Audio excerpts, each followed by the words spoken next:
Welcome to Racism is Real, where we tackle the urgent realities of racism in our society. In this series, we explore the systems of oppression that continue to harm marginalized communities and the movements working to create change. Through powerful conversations with activists, educators, and thought leaders, we aim to uncover the truth and take steps towards justice.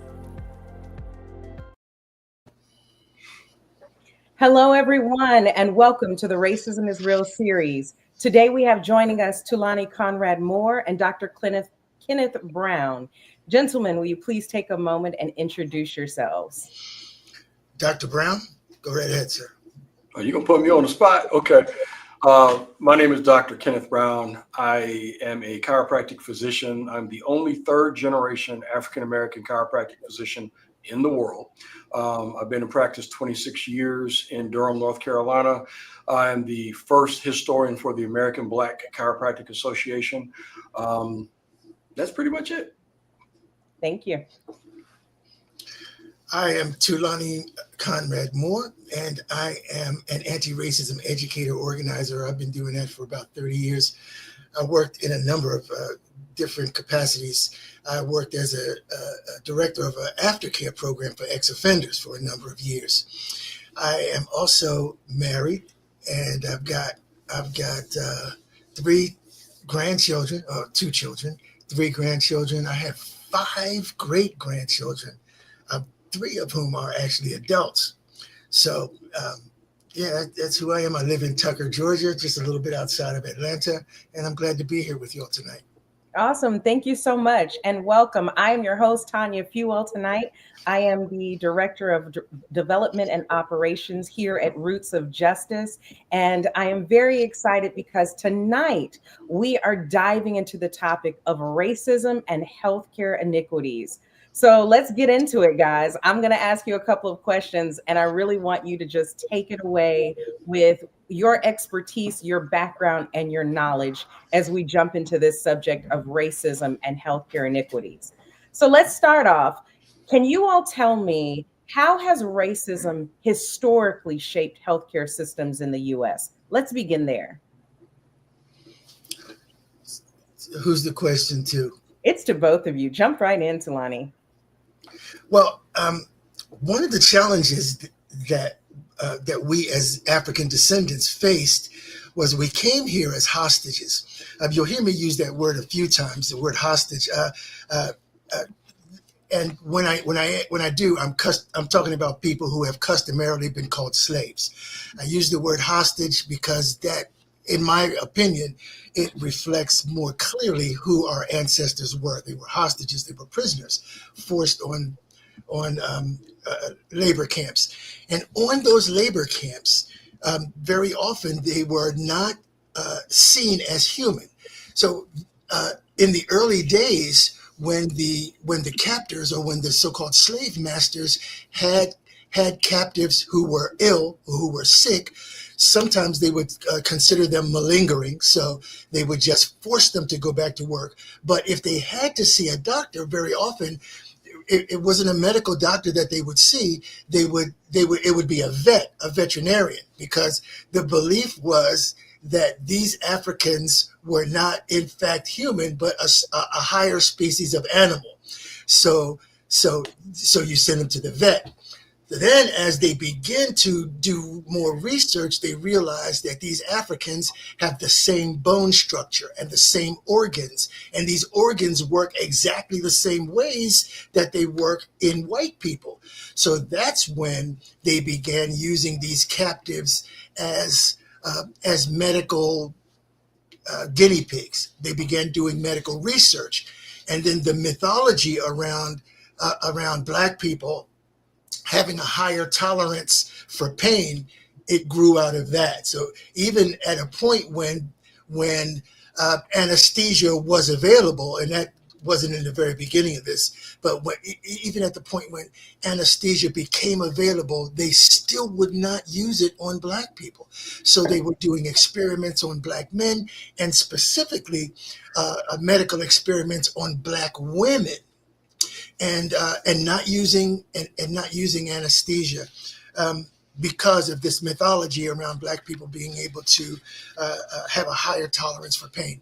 So there's that piece. Yeah. So that That's brings us really, up. That that's brings really us up to. interesting that you talk about that and bringing into times when we're looking at indigenous or Africans being brought over to America and how they were treated. Dr. Brown, do you have any insight on the history of racism and how it has shaped healthcare systems in the US as well? Absolutely. That's been one of my focuses for my research for one of the books I'm working on. With respect to even my profession, the medical profession, or even nursing at large, we look at how Black people were marginalized or not allowed services.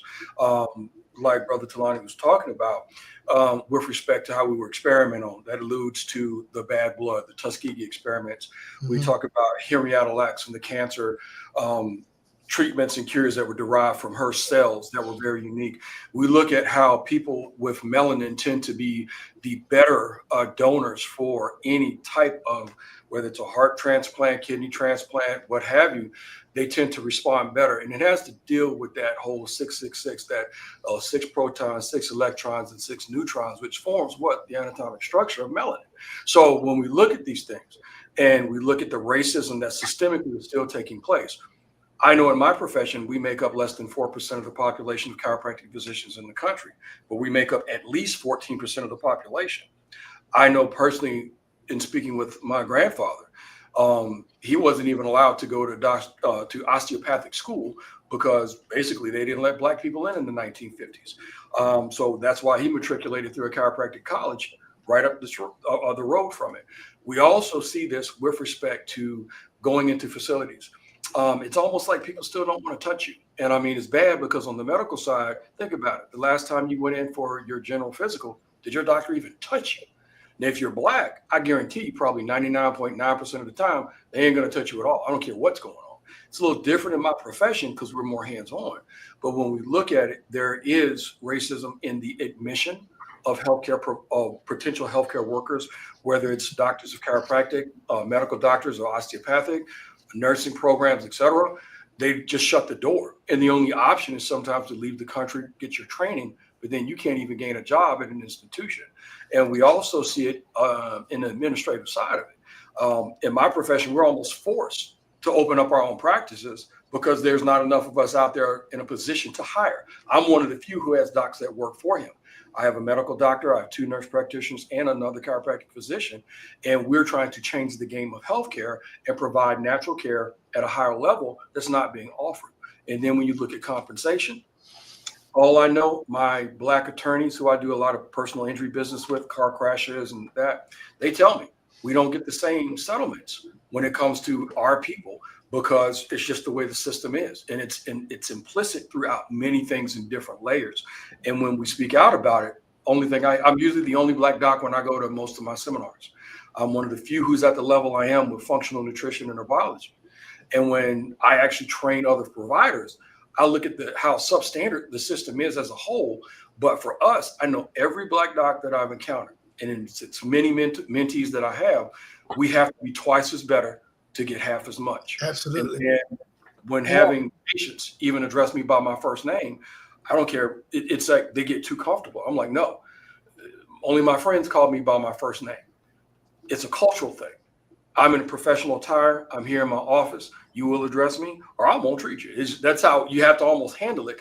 And some people aren't comfortable with that. The younger docs don't understand it because they don't know the history. But that's where I stand at the vanguard of this, trying to teach what I know before I go meet my ancestors.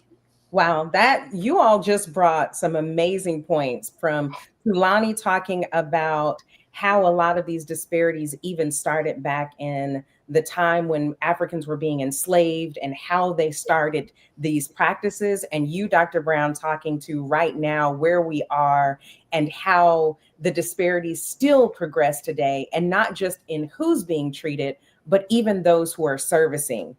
I wonder if you all can touch a little further on what role does implicit bias play in the quality of healthcare received by Black and Brown communities, and what are your thoughts on that? The back in 1896, because now we're going to fast forward. The Civil War has happened. Slavery, bondage is so-called over. However, it actually wasn't. But anyway, let's pretend it was.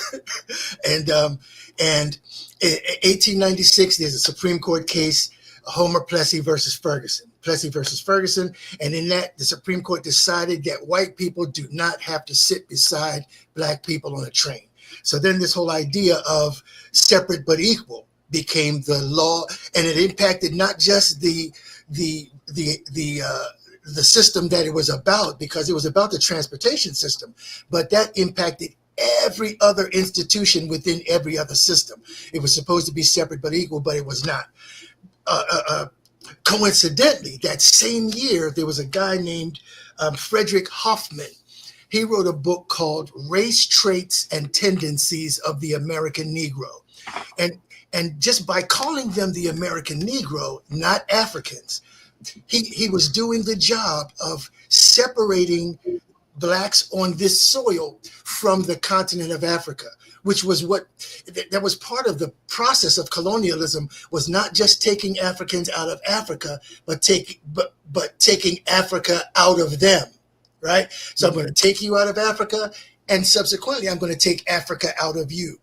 And Hoffman's book, he asserted that that not only do you not have to sit beside black people on the train, and we create all of these separate institutions for black people that don't have the resources, because black doctors were still being trained well, and black nurses were being trained well to do what they did. What they lacked was the resources necessary to treat people in the way that they wanted to treat them. So it was separate, absolutely unequal, and a lot of it had to do with Frederick Hoffman's book, because he asserted that the demise was encoded in their blood. Now, this was before genetics. He was an actuary. He was an insurance actuary, and his research showed that black people die earlier, they die younger. And so he didn't look at any of the socioeconomic issues around that, but he just noticed that black people die earlier. And so his assumption was, well, the Negro in America is literally going to die out. It is encoded in their blood. So you don't have to go about creating really good institutions for them, because they're going to die out in a few years anyway. And so that book was so popular that he actually traveled the world doing tours and book signings all over the place. As a matter of fact, he worked for the Prudential Life Insurance Company, and those older people among us, like myself, will remember that commercial, "Get a piece of the rock, get a piece of the rock," because he traveled to Gibraltar and came back with a piece of the Rock of Gibraltar, and then Prudential Life Insurance Company adopted that as part of their logo. But that's how popular his book was, and that's how pervasive that research was. Black people are going to die out anyway, so you do not have to create decent institutions for them or give them the resources they need to survive, because they're going to die.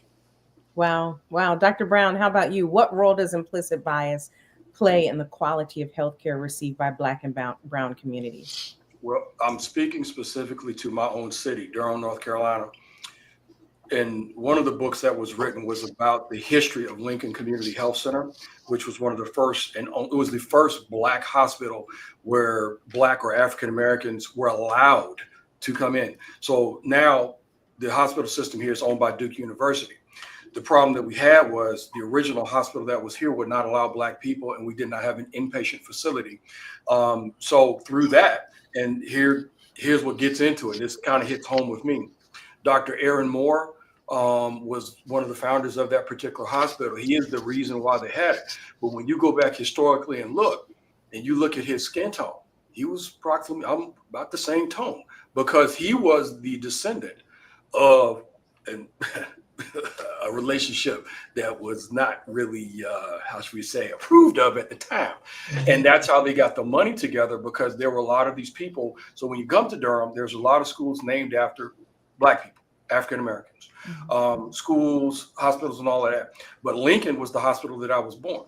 And with respect to it, looking at the nursing program that they established, looking at that, if you literally were in labor and you were having complications, not only before that, if you weren't getting good quality gynecological care, you couldn't go to Duke. They wouldn't see you. They wouldn't allow you in the building.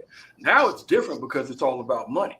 But Lincoln today is now been relegated to almost a hospital that is still underserved. They don't have the resources and can't provide the care, because I even pick up patients who are on the wrong medication based on their basic ethnicity. People don't realize that most pharmacologic agents are formulated for Caucasian men.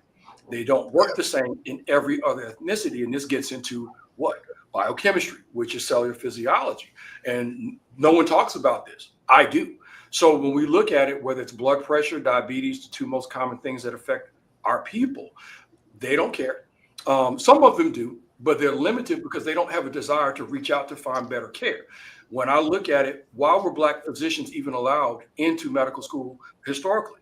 Is because I'm not sure, I can't remember the exact book I pulled this from, but it was talking about the concept that if you have an epidemic that breaks out in the African-American neighborhood, do you think a white physician would go in and do his best work? No.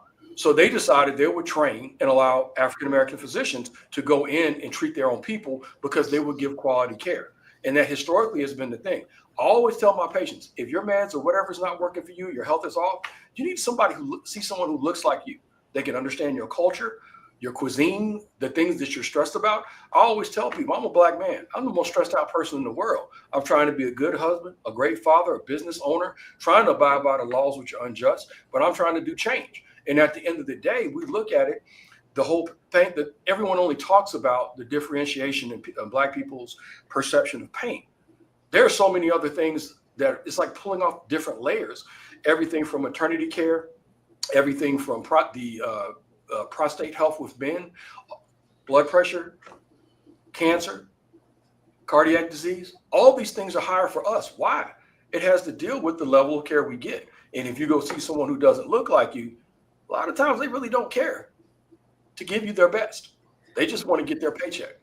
Let me ask you a follow-up for that. So is there actually no real difference amongst what our bodies look like on the inside, but it's the effects, the residual effects of the way we're treated that makes us different on the inside as it relates to our culture, our ethnicity, our environments? Okay, this might offend some people, and I've got 99 problems, and this ain't gonna be one of them. I will say this: organs typically do look alike, but the genetic structure is what's different. And anytime whatever you eat, whatever you drink, whatever you're exposed to, expresses your genes. That's what it does. So we're exposed to different things that some of us were never. Just think about it. Most Black people, a higher percentage of Black people have difficulty consuming dairy.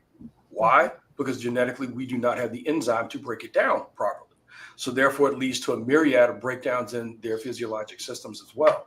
When we look at the other things with respect to what organs actually look like, yeah, your heart looks like a heart. But one of the things that I've noticed, the bone structure in Black people tends to be a little bit more dense than it is. When I treat athletes, so between martial arts and bodybuilders, when I've had folks who lift weights, the muscle feels different. It does not feel the same. The texture is a little different. The bone structure is a little different. You know what I'm saying? When you look at genetics, Mendel genetics talks about genetic dominance and recessive genes and that sort. When you look at it, you can't really take two recessive genes and make a dominant trait. You have to have at least one set of dominant genes. So when you look at, how, Eve was the mother of all, very melanated person, the most melanated ever. Her genes weren't diluted. Everyone who's a descendant, which is everyone on this earth, is technically a Black person. They just don't know it. Well, every human being has African DNA, and it is the only DNA shared by every human. So you're right. I applaud that. Can I add something? part of the challenge for us as Black people is we've been led to believe that our health disparities that are simply the result of our bad habits. We don't exercise enough. We eat too much fat. We eat too much grease. We eat too much salt. We eat too much sugar. And while some of that may be true for some of us, the other part that you spoke to, Dr. Brown, I thank you for naming that, because we also have this chronic unresolved racial trauma, right? That's part of our daily life that actually impacts our health outcomes even more so than those consumption issues. And coincidentally, people of color who are high achievers very often have worse health outcomes because of the stress of trying to navigate being a person of color in very often white led institutions, and trying to make sure that you don't fall into somebody could say you're falling into those stereotypes. You were late one day and now Black people are always late, or so you, right? So you have all of that stress of not being seen as a stereotype, and you have the stress of not wanting to be seen as a diversity hire, right? Because there's all of that going on. And so and then there's all of the microaggressions that you face, not just from your colleagues, but from the other people that you have to deal with. And so we have poor health outcomes because of the chronic unresolved racial trauma that we deal with day in and day out for the length of our lives. And so our health outcomes are very often not good. And actually, they are health outcomes that don't fit with our chronological age, right? They're health outcomes that actually should be from somebody older than you are, but then you've got it, and a lot of it has to do with that chronic unresolved racial trauma. I want to point out a couple of books if I can. There's a book called Medical Apartheid, written by Harriet A. Washington. I would encourage everybody to read that book, Medical Apartheid, Harriet A. Washington. And there's another book that she wrote also. It's called A Terrible Thing to Waste, where she speaks a lot about environmental racism. There is a book called Weathering, written by Arlene, I think her name is Arlene Geronimus. I'm sure about the last name. The last name is Geronimus. The book is called Weathering, and it speaks to that issue. It doesn't use the term chronic unresolved racial trauma. I use that myself, but it speaks about the health disparities because of stress. I really appreciate that. And I'll get that other book up there really quickly. We have some comments from our audience that have been listening. So let's just hit those really quickly. One, Yvonne, welcome. She says, racial trauma and often the ability we breathe in our neighborhood can make us sick. And Courtney says, Dr. Brown, you are naming specific of the things you have noticed differences with genetics based on race. You also named that physicians are trained based on white cis men. What, if anything, is being done to correct this so medical providers understand the importance of seeing our genetic differences and not assuming the racist stereotypes in their practice, as Talani is insinuating? I can't read. Okay. So what I would say to that point is that what needs to happen, which has not happened yet at a greater scale, but which is happening at a smaller scale. I take the time to train my doctors. We go through these things. I normally have to remediate what they were taught in school, just like one of my organizations, I won't name it because I'm here for me, not for them, but I'm for all of us. We had which is the only organization we have for people of color in my profession. We had a speaker come at our national conference and speak on dermatologic conditions that you will commonly encounter. So you got a number of Black doctors. This particular provider was not Black and had no slides of Black skin. So we have to stand in that void. And so we train our own. And then when we go out and speak, we're not even given the platform to speak. It's rare. I'm one of the few that I know that actually gets invites to speak to other providers. And it's not just chiropractic physicians, it's medical physicians, nurses, etc. What I have seen is even with the ones that I employ in my business, they're not trained on these things. They know how to do drugs. They know how to do surgery, certain other things that they might be good at. But when you talk about putting it all together, our health system is completely fractured and broken. And something has to be done because we're the ones who are the beneficiaries of this poor care. And we're trying to change that. So what needs to happen is most medical doctors assume that I don't know anything until we start talking. And then I talk over their head. And then we get deep into biochemistry and physiology and neurology. They just think all we do is adjust people. I was trained as a primary condition. I did rotations at a hospital. I do more than most people ever think I would. But if I don't tell you and I don't have a platform to tell you, how will you know? You're being educated by social media, which is 50% trash and 50% garbage. And you need someone to sift through that. So I punish patients when you come here quoting Google on me, with your Google MD or your Google PT.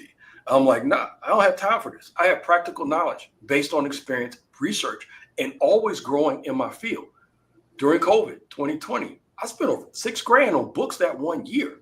So like Medical Apartheid was one of the ones that's actually in my personal collection, but my research goes back to Kemet and even some of the other countries before. So when I present, they always get history. And this Friday is tantamount to what we are at this point in time. I am having the first ever meeting of Black chiropractic physicians at my office to organize them. Because if we don't take care of us, who's going to be there to take care of you? They just need to open the door and let me in. But they're uncomfortable because they know deep down they're not right with what they've been doing.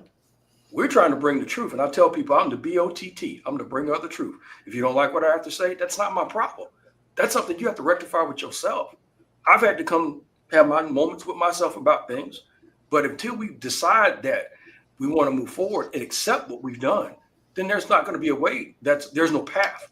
And, some of us are still blazing trails, but I'm tired. I need help. But I can't stop. Dr. Brown's showing off. Dr. Brown's showing off, mentioning Kemet. He's showing off. I see you over there. Hey, and we actually should come back to this conversation, not just about medical issues. However, I'm glad you mentioned Kemet because not a lot of people know about Kemet at all, and what that country is and what it is today. Also, too many people think that Black history starts with slavery and ends with the civil rights movement. And so conversations about places like Kemet and the contributions and that kind of stuff could be another conversation that we have, Dr. Brown. Let's hit really quickly this follow-up. Guilty of a Google MD, but often because I'm looking for ways I can advocate for myself. As both of you have noted, many medical professionals are not listening to Black people or people of color, and especially Black pain.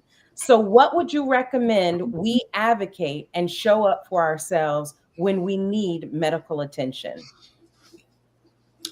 I just had an open heart surgery a couple of months ago, and I struggled with it for months, and I was misdiagnosed, and it was simply because they were not listening to me, and it really made me angry. It really made me angry because it could have been taken care of quite some time ago. Maybe the open heart surgery wouldn't have even been necessary had they simply just listened to me when I began complaining about the symptoms that I was having. But how did I wind up finally getting the appropriate diagnosis? I had to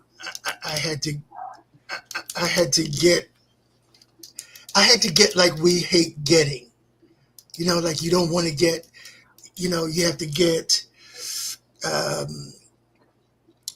had to get ugly. I had to get ugly with the physicians. and you don't want to do that. You don't want to, but I had to. And then I finally got a right diagnosis. And not only did I get a right diagnosis, all of a sudden it was an emergency surgery. Not like, oh gosh, we could do this. We have to do it right now. It was that thing. But anyway, sometimes advocating for yourself requires us to be more forceful. I'll use that word, more forceful than we do in other situations, I think. All right. I agree. I completely agree. I literally had personal situations where I went in on my day off, had on frat t-shirt, shorts, and some flip-flops, listening to a doc telling me, I told her I'm allergic to this medication. She never introduced herself, never shook my hand. So these are certain things that we're taught in my profession. Then she didn't listen. And I told her the 3 common things that I was having that were the cardinal sign that I was allergic to this particular med. She didn't listen. And I said, well, look, let me go ahead and introduce myself to you right now. I actually do a presentation on common allergic reactions to commonly prescribed medication. To this day, this has been over 20 years. That practice, which is less than a half a mile up the street from my office, has lost all of my referrals for 20 years. And I have a Black provider in my office now who's an MD, and we have these kind of candid conversations. But even one of the other ones, I had one tell me, well, I was over 300 pounds. I had 2 offices going to martial arts school. I was working all the time. My cortisol levels were through the roof. I was only sleeping 4 hours a night. So what happens? You start to pick up weight. I'm working out every night. Had one Black provider tell me, well, the only reason why you're losing weight, well, is because you're diabetic. And I'm like, no, chick, you're 5'2", 400 pounds yourself. I'm going to the gym every morning at 5 a.m. And that's how I started to get me back together. Now, I'm not perfect, but my health is a work in progress. And that's the thing. The number one complaint that every patient has about their doctor is they don't listen. I love that. Guys, I hate that we have to cut this short, but our time is at hand. I would love if you all could share your final thoughts. And also, I'm going to have below each of them as they're talking a way that you can find out more about them, what they're doing in the world. So please go ahead and take us away, and then I'll close us out. Tulani? Okay, I'm Tulani Moore. You can catch me at Roots of Justice. You can contact me through Roots of Justice or through Wider Stand. However, you might be saying, wow, that brother really dresses nice. What you didn't know is that I can make something for you too. You can catch me at Njema, Njema Artwear at myshopify.com. And I don't only make stuff for men, but I make stuff for women also. I actually made my wife's wedding dress and she wore it. Yeah, I make stuff for men, I make stuff for women, and winter is coming. Go check me out. I make some nice winter garments. I got some nice winter coats on there that are Afrocentric. So check me out there. Thank you so much. Dr. Brown, closing thoughts? Oh, I'm trying to get this website so I can get me some real nice gear from Brother Tulani. On that note, again, Dr. Kenneth Brown, I'm a chiropractic physician and I'm proud of it. We are here standing in the void. We are trying to make a difference. Every Black doctor that I encounter, I'm always trying to lift them up. There's been a few that I've had to put in their place. But at the end of the day, there are those of us out there who care. We take it serious. We're at the top echelon of what we do, but we don't get the ability to speak. I'm one of the few. So at the end of the day, our job here is to serve our community. That's what we do. And at Back to Health and my other business is New Life Health and Wellness, which is my medical side.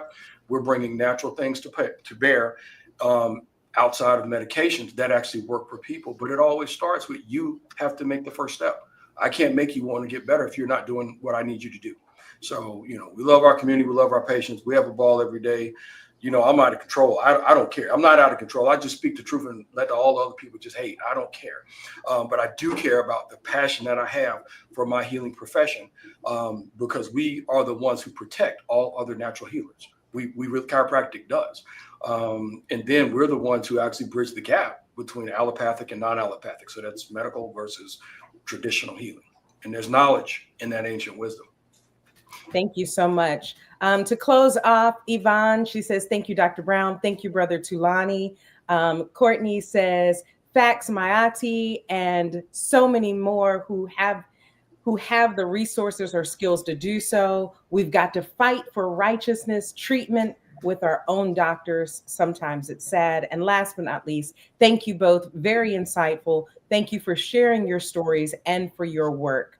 Guys, this conversation is only the start of it. We appreciate both of our guests coming on tonight. If you're wondering about those books that were quoted, the first one was Harriet Washington, the two books, Medical Apartheid, and the other book, A Terrible Thing to Waste, and also the book Weathering by Arlene Geronimus. Please take a moment, look at those. If you did register, we will send you a follow-up email with some resources, and catch us next month as we talk about racism and the criminal justice system. Here at Racism is Real, we are here, we are hitting the hard topics because we know that it starts with these conversations. Thank you so much and have a wonderful evening. That's all for today's conversation on Racism is Real. Thank you to our incredible guests for sharing their insights, and thank you for tuning in. Remember, awareness is the first step, but action is where the change happens. If you found today's discussion valuable, this series will return every second Tuesday evening. Also, be sure to check out our website and follow us for more information and topics like these. And consider making a donation to support our work. Together, we can challenge systems of oppression and work toward a more just future. See you next time. Yikes. That's all for today's conversation on Racism is Real. Thank you to our incredible guests for sharing their insights, and thank you for tuning in. Remember, awareness is the first step, but action is where the change happens. If you found today's discussion valuable, this series will return every second Tuesday evening. Also, be sure to check out our website and follow us for more information and topics like these. And consider making a donation to support our work. Together, we can challenge systems of oppression and work toward a more just future. See you next time.